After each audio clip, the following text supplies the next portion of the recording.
Hello, traders. FX Pip Collector here. Today is Tuesday, June 18th, and I'm going to be analyzing the euro yen, starting on the monthly, working my way down to the 1 hour time frame for the full top down analysis.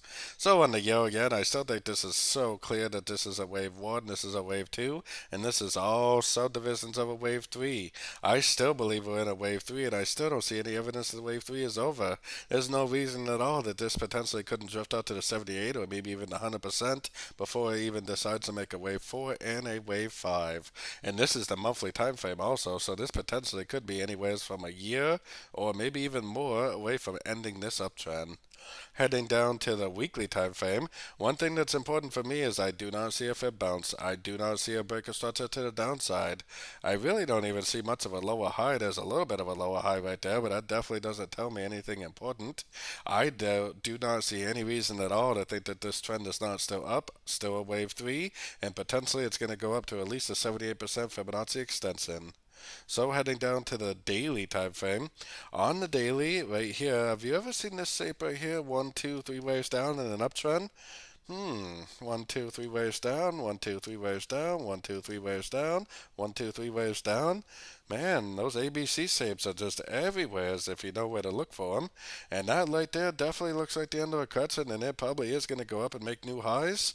I definitely, based on that information, would be looking for longs on shorter time frames.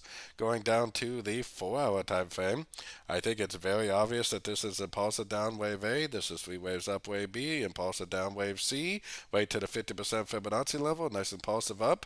I think this is the end of a correction, and now I'm sure there'll be some pullbacks along the way, but honestly, pullbacks are definitely nothing to fear. If anything, pullbacks are actually opportunities to go long again for the continuation of this uptrend.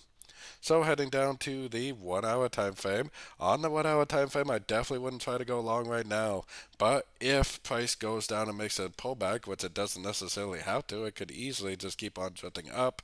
If it does make a pullback, that's exactly where I will be looking to go long, especially if it's a three-wave pullback with a Fibonacci retracement bounce. So I am definitely only looking for longs, and I'm only looking to go long at the end of ABC three-wave pullbacks. So don't forget to join my free Discord channel, which is linked down here in the corner. And don't forget to check out my website if you'd like to get access to my daily live Zoom meetings and access to my swing trade setups. As always, thank you and happy trading.